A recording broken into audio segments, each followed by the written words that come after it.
सद्गुरुदेव भगवान की जय हो। सच्चिदानंद भगवान की जय हो। ओम सहना भवतु सहनौ भुनक्तु सह वीर्यं करवावहै तेजस्विनावधीतमस्तु मा विद्विषावहै। ओम शांति शांति शांति। ब्रह्मानंदं परमसुखदं केवलं ज्ञानमूर्तिं द्वन्द्वातीतं गगनसदृशं तत्त्वमस्यादिलक्ष्यम् एकं नित्यं विमलमचलं सर्वधी साक्षीभूतं भावातीतं त्रिगुणरहितं सद्गुरुं तन्नमामि सद्गुरुं तन्नमामि। सद्गुरुदेव भगवान की जय।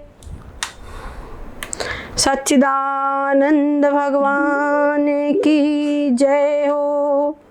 हरि ओम मंगलमय।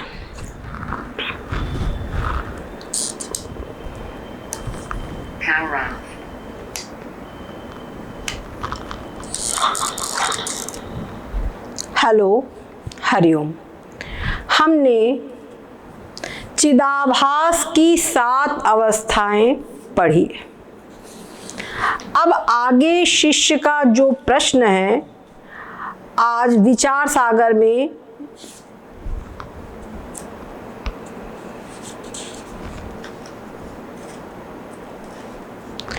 अंक पेज नंबर 101 101 एंड अंक चलेगा 184। यहाँ पर चतुर्थ तरंग चल रही है हमारी। यहाँ पर शिष्य ने ये प्रश्न पूछा है, ब्रह्म से भिन्न आभास को मैं ब्रह्म यह ज्ञान मिथ्या होएगा। अभी जो 7 अवस्थाओं का प्रसंग चला है, इसमें बताया कि चिदाभास को, बुद्धि से चिदाभास को ही ज्ञान होता है और चिदाभास की जो 7 अवस्थाएं हैं उन्हीं में एक अवस्था ज्ञान भी है। अब इस बात को सुन करके शिष्य का प्रश्न उठता है कि अगर क्या होता है कि अगर ब्रह्म जो आभास है वो आभास ब्रह्म नहीं है, आभास तो ब्रह्म से भिन्न है। अगर उसको मैं ब्रह्म हूं ये ज्ञान होगा तो ये तो मिथ्या ज्ञान होगा। ठीक है, ये प्रश्न है।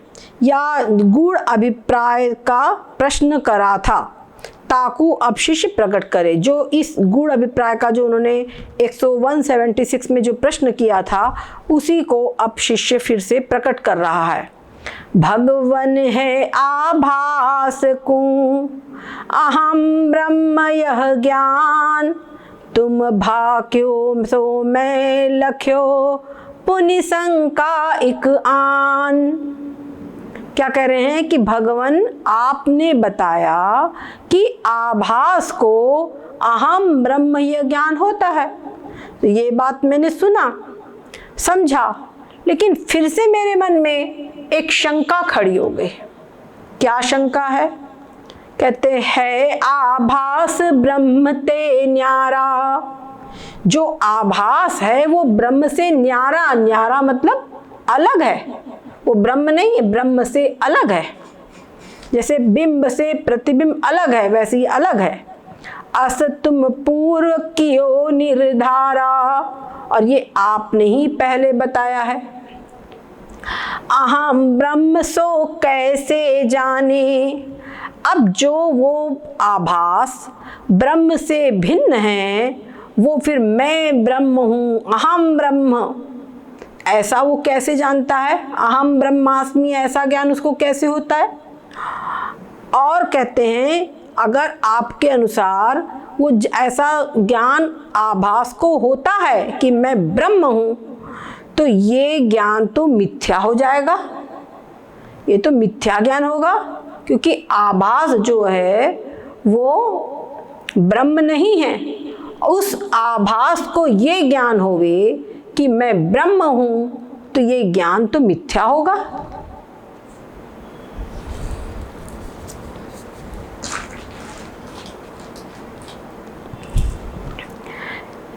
अब कह रहे हैं, होई जो जाने तो मिथ्या ज्ञाना, होई जेवरी भुजग समाना।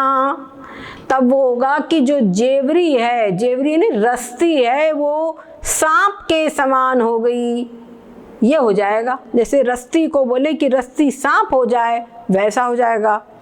क्यों? क्योंकि जेवरी अलग है और सांप अलग है। अब कहा जाए कि जो रस्सी है वही सांप है, तो बात मिथ्या ज्ञान होगा ना। उसी प्रकार से अभी तक बताया कि ब्रह्म यानी कि कूटस्थ अलग है और आभास अलग है। और अभी यहाँ पर कहा कि आभास को मैं ब्रह्म हूँ ऐसा ज्ञान होता है, अहम ब्रह्मास्मि ऐसा ज्ञान आभास को होता है। वो ज्ञान की उसकी 7 अवस्थाएं में से एक अवस्था है। तो बोल रहे हैं कि ऐसी स्थिति में तो मिथ्या ज्ञान हो जाएगा। तो कहते, श्री गुरु यह संदेह मिटाऊ, युक्ति सहित निज उक्ति सुनाऊं। कहते हैं कि शिव गुरुदेव मेरे इस शंका को आप मिटाइए, इसका समाधान करिए और अपनी युक्ति के द्वारा अपनी बात को समझाइए मुझे, अपनी जो उक्ति, अपना कथन मुझे बताइए। टीका, हे भगवान, आपने यह पूर्व कहा जो कूटस्थ और ब्रह्म तो दोनों एक है और आभास ब्रह्म से न्यारा है। ता ब्रह्म से भिन्न, उस ब्रह्म से भिन्न आभास को मैं ब्रह्म हूं ऐसा ब्रह्म रूप करके ज्ञान नहीं बनता। नंबर 1, मेरा अधिष्ठान जो कूटस्थ सो ब्रह्म रूप है ऐसा जो आभास को ज्ञान होवे तो यथार्थ ज्ञान है। ये तो बात बनती है कि अगर आभास को ऐसा ज्ञान हो कि मेरा जो अधिष्ठान है कूटस्थ वो ब्रह्म है, तब तो ठीक है, तब कोई आपत्ति नहीं है।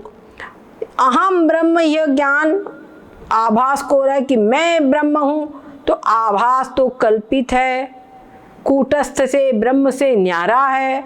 अब उस आभास को ज्ञान हो कि मैं ब्रह्म हूं, तो ये ज्ञान तो यथार्थ नहीं होगा।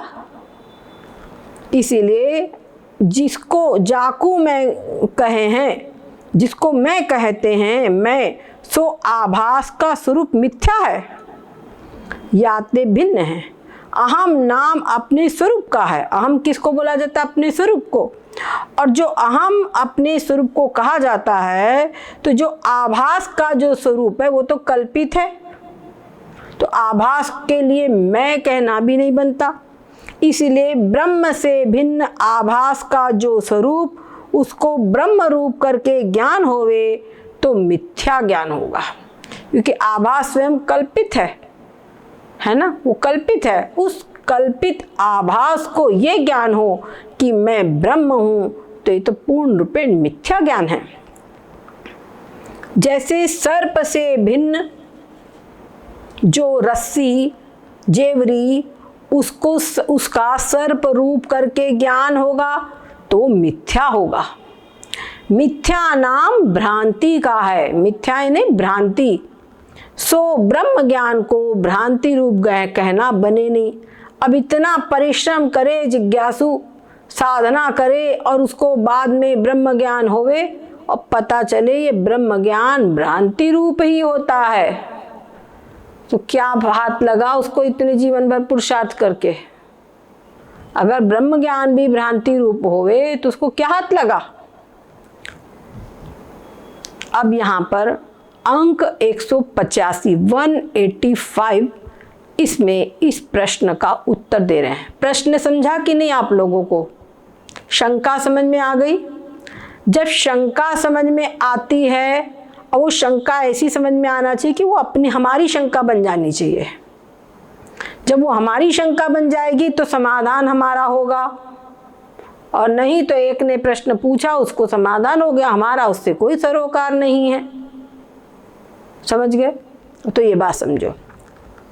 अब अंक 185 में कहते अहम शब्द के दो अर्थ है, तिनमें कूटस्थ का ब्रह्म से मुख्य सामानाधिकरण्य है और आभास का बाद सामानाधिकरण्य है। ये बात यहाँ पर समझाई जाएगी, ये बहुत इम्पॉर्टेंट है।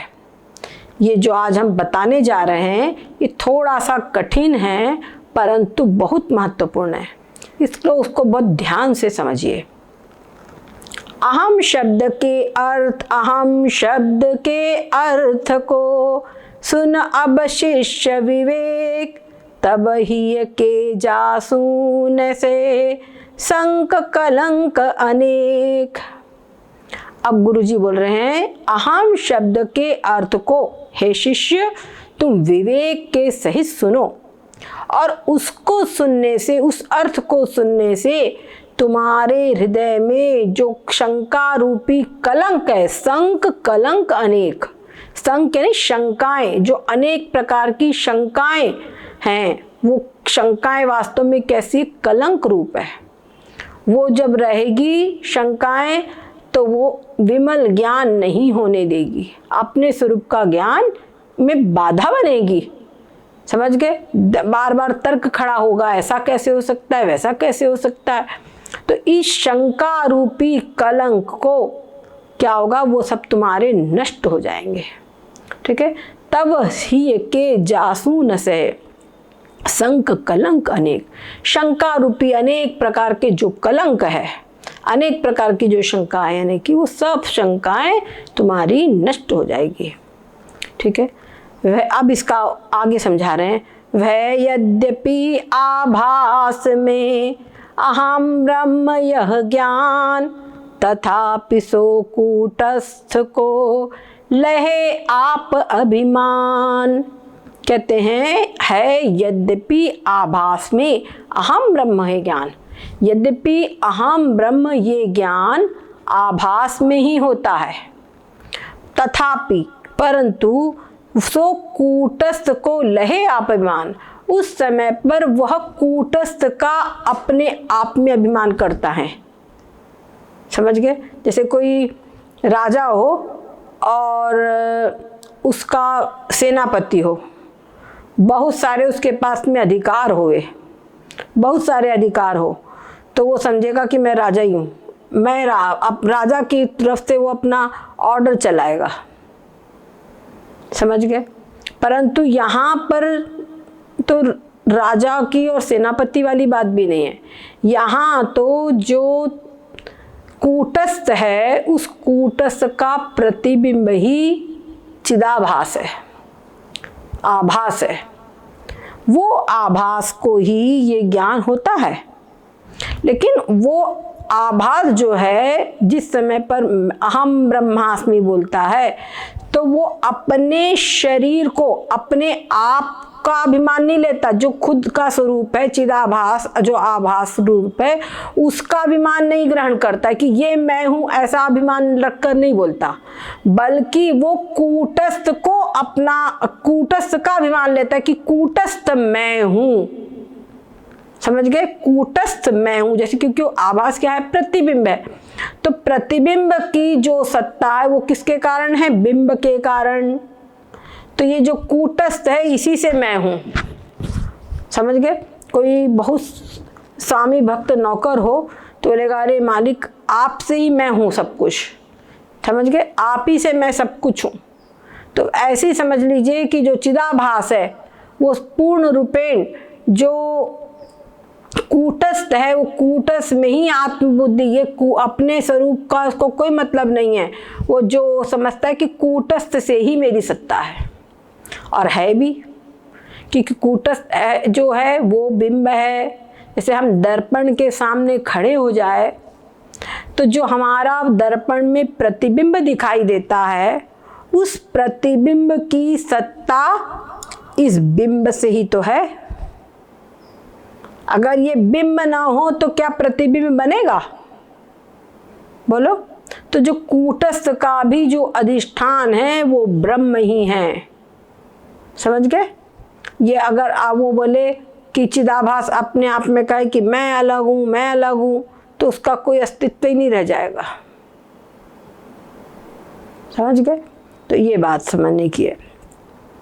देखते हो, कूटस्थ को लहे अभिमान, कूटस्थ रूप को का अभिमान अपने आप में कर लेता है। ताको सदा अभेद है विभु चेतन तेतात। वो जो कूटस्थ है उस कूटस्थ का सदा अभेद है, उसकी जरा भी एकता नहीं उसका, बल्कि जरा हमेशा हमेशा अभेद है। ठीक है, ताको सदा अभेद है। वो जो कूटस्थ है और विभु चेतन ब्रह्म चेतन है, ब्रह्म चेतन का दोनों का परस्पर में सदा सदा अभेद है। तो कहते ताको सदा अभेद है विभु चेतन ते तात। बाद समय निज रूप हु ब्रह्म रूप दर्शात। और जिस समय पर अपने स्वरूप का वो बाध करता है, तो बाध इस प्रकार करता है सब चीज़ों का बात करते करते कि अपने स्वरूप का ही बात कर देता है कि मेरा स्वरूप ये क्या है, मैं तो पूरा, मैं तो सब इसका अधिष्ठान ब्रह्म ही हूँ। समझ गए? इस प्रकार से वो उसमें स्थित हो जाता है ना। जब वो उसमें स्थित हो जाता है तब वो बोलता है कि मैं कूटस्थ, अपने आप को कूटस्थ मानते हुए वो कहता है कि मैं ब्रह्म हूं। समझ गए? मैं ब्रह्म ने अपने स्वरूप का ये प्रतिबिंब, मेरा तो कुछ ये प्रतिबिंब है ही नहीं, ये तो कल्पित है। तो प्रतिबिंब अपने स्वरूप का कोई अभिमान नहीं ग्रहण करता, वो कूटस्थ का ही अभिमान ग्रहण करके बोलता है कि ये मैं हूँ, ये ब्रह्म मैं हूँ। समझ में आई बात? कहते हैं, हे शिष्य, यद्यपि मैं ब्रह्म हूँ ऐसा ज्ञान बुद्धि सहित चिदाभास को होता है और कूटस्थ को नहीं होता, तथापि सो आभास कूटस्थ को और अपने स्वरूप को दोनों को अपना आत्मा माने हैं।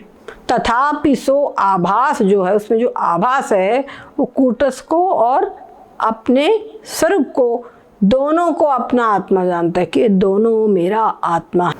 ता आत्मा का मैं शब्द करके ग्रहण हुए है। समझ गए? उस आत्मा का मैं शब्द करके ग्रहण होता है, सोई अहम शब्द का अर्थ है। समझ गए? वही अहम शब्द का अर्थ है। नंबर 1, ता अहम शब्द में भान जो होवे है कूटस्थ, ताका तो ब्रह्म के साथ सदा अभेद है। तथापि सो आभास कूटस्थ को अपने स्वरूप का दोनों को अपनी आत्मा जाने हैं। तो सभी से टीका को शुरू से ही ले लो, 2 पॉइंट निकले थे तो कंटिन्यूटी बन जाएगी। हाँ, ये बात मान गए। हे शिष्य, यद्यपि मैं ब्रह्म हूँ ऐसा ज्ञान बुद्धि सहित आभास को होता है और कूटस्थ को नहीं, तथापि सो आभास कूटस्थ को और अपने स्वरूप को दोनों को अपना आत्मा जानता है। ठीक है? तो आभास जो है वो कूटस्थ को और अपने स्वरूप को, मतलब वो आभास को दोनों को अपना स्वरूप जानता है। उस आत्मा का मैं शब्द करके ग्रहण होता है। समझ गए? और उस आत्मा का मतलब दोनों को अपना स्वरूप जानता है, दोनों को अपना आत्मा जानता है। उस आत्मा का अहम शब्द के साथ में ग्रहण होता है। अहम करके जो अपन बोलते हैं ना, अहम, हम अंदर में अहम किसको बोलते हैं? वो एक कोई चीज़ हम पकड़ सकते हैं नहीं ना, अत्यंत सूक्ष्म चीज़ है। तो ऐसे ही आभास जिसको अहम करके कहता है, तो किसको कहता है? कूटस्थ को और आभास दोनों को अपना स्वरूप समझता है, वो दोनों को अपना आत्मा जानता है। तो जो आत्मा है वो मैं हूँ, इस प्रकार उस आत्मा को ही मैं समझता है। तो कह रहे हैं उस आत्मा का मैं शब्द करके ग्रहण होता है और वही अहम शब्द का अर्थ है। ठीक है, वही अहम शब्द का अर्थ है। नंबर 1, उस अहम शब्द के में भान जो होवे है कूटस्थ। इस अहम शब्द में कूटस्थ का जो भान होता है उसका तो यानी कूटस्थ का ताका तो ब्रह्म के साथ सदा भेद है। कूटस्थ के साथ में ब्रह्म का सदा भेद है, जैसे कि घटाकाश का महाकाश के साथ सदा भेद है। स्पष्ट हुआ ना, जैसे घटाकाश का महाकाश के साथ सदा भेद है, उसी प्रकार से कूटस्थ का ब्रह्म के साथ सदा अभेद है। जैसे घटाकाश का और महाकाश का सदा अभेद है, इसी कारण से कूटस्थ का और ब्रह्म के साथ मुख्य समानाधिकरण, एक मिनट,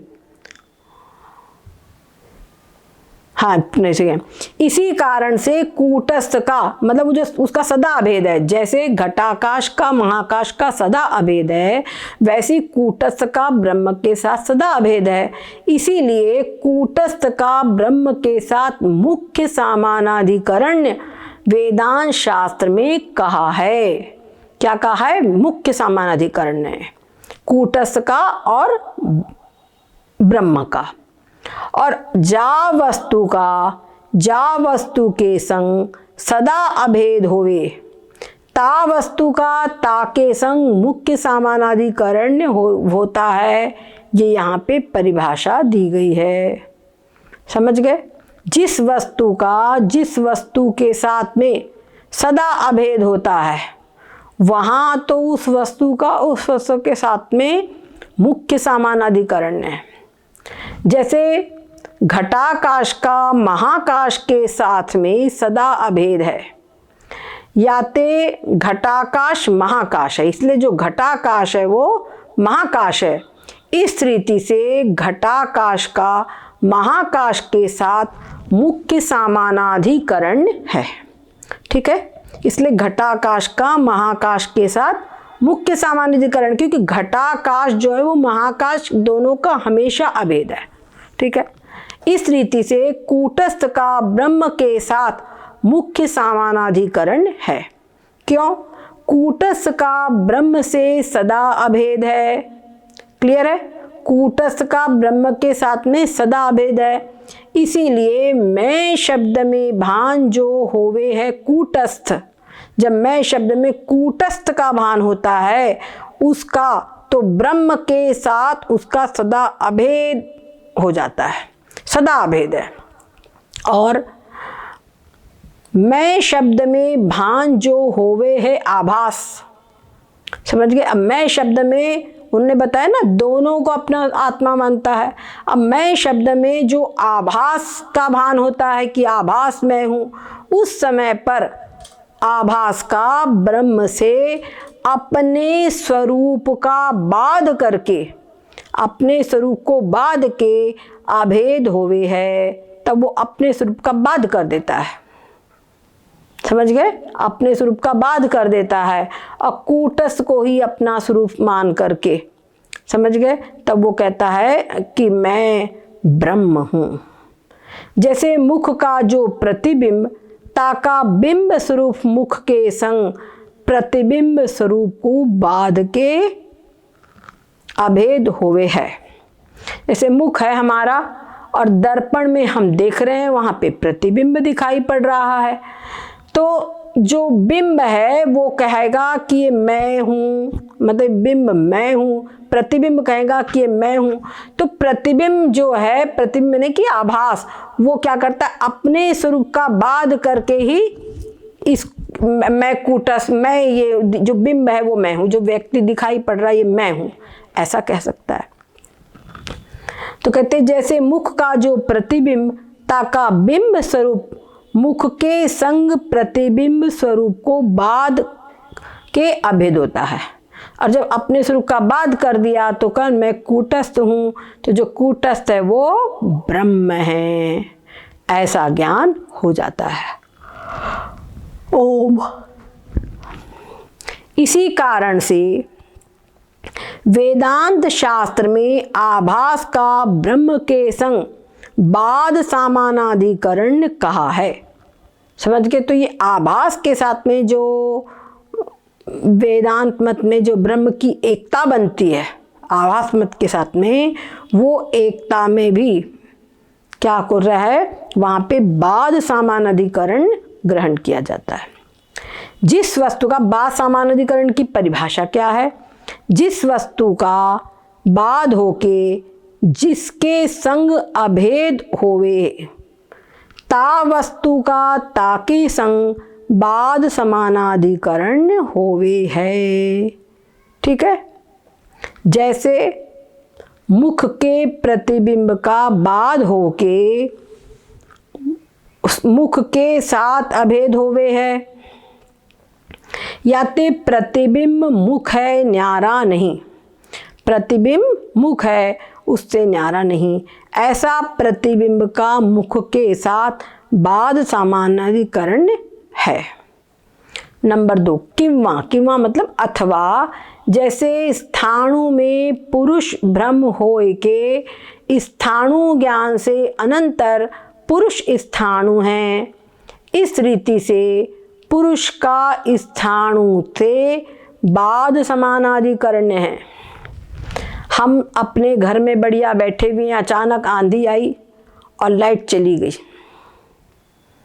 लाइट चली गई और हवा की सी सी करके आवाज़ भी चल रही है, और अचानक बाहर नज़र पड़ी तो कोई ऐसे ऐसे बड़ा लंबा ऐसा हिल रहा है, तो बोले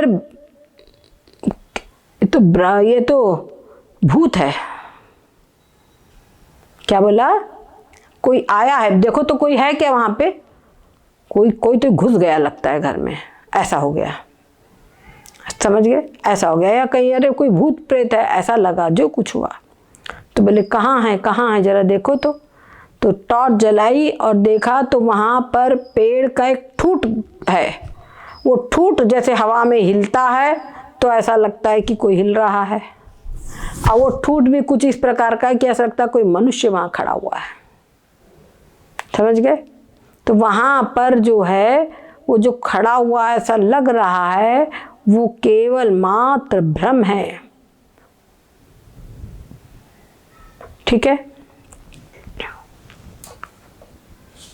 तो वो जो हम क्या बोलते हैं, अरे ये स्थाणु मनुष्य, वो स्थाणु पुरुष है जो हम देख रहे थे, वो भूत, वो स्थाणु भूत है। समझ गए? तो यहाँ स्थाणु भूत है बोलने का अभिप्राय क्या कि स्थाणु का बाद करके, वो स्थाणु का बाद कर दिया। वो समझ गए? वो चोर जो है वहाँ चोर और कुछ नहीं, स्थाणु ही है। समझ गए?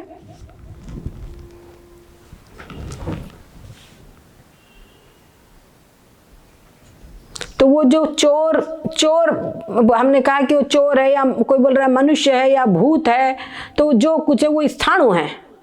तो वो चोर, मनुष्य या भूत जो भी कहे, उनके स्वरूप का बाद करके उनकी स्थाणु से एकता हुई है। समझ में आया? उनके स्वरूप का बाद करके स्थाणु से एकता हुई है। तो ऐसा कहते हैं कि चोर स्थाणु है, या मनुष्य जो कह रहे थे वो स्थाणु है, वो भूत स्थाणु है। मतलब क्या हुआ कि वो चोर वगैरह कुछ नहीं है, केवल स्थाणु ही है, वो सब कल्पित है। उसी प्रकार से जब ये कहा जाता है कि जो आभास कहता है कि मैं ब्रह्म हूँ, तो वो जैसे हमने अभी पुरुष चोर वगैरह तो कल्पित है, ये तो है ही नहीं, है ना? ये सब स्थाणु वगैरह है, वो चोर वगैरह है ही नहीं, कल्पित है। उसी प्रकार से आभास भी तो कल्पित है। तो जो आभास है, वो आभास का तुरंत बाद करके अरे वहाँ कुछ नहीं है, क्या बोलते हैं, कुछ भी नहीं है, चल अपने काम में कर लगो। ठीक है? तो इसीलिए मैं शब्द में भान जो होवे आभास, सो ब्रह्म है न्यारा नहीं। तो मैं शब्द में जब भान होता है आभास, तो ब्रह्म है न्यारा नहीं, ऐसा बाद समानाधिकरण आभास का ब्रह्म के साथ होवे है। इस रीति से हे शिष्य, यहाँ पर उसका क्या होता है, बात सामान्य अधिकरण। तो आभास के साथ में ब्रह्म का बात सामान्य अधिकरण से एकता है, और जो कूटस्थ के साथ में जो एकता है ब्रह्म की, वो मुख्य सामान्य अधिकरण से एकता है। अहम शब्द में भान जो होवे है कूटस्थ, ताका तो मुख्य अभेद है, और आभास का बाद करके अभेद है। स्पष्ट हो गए, आभास का बाद करके ब्रह्म के साथ में अभेद है। स्पष्ट बात समझ में आई।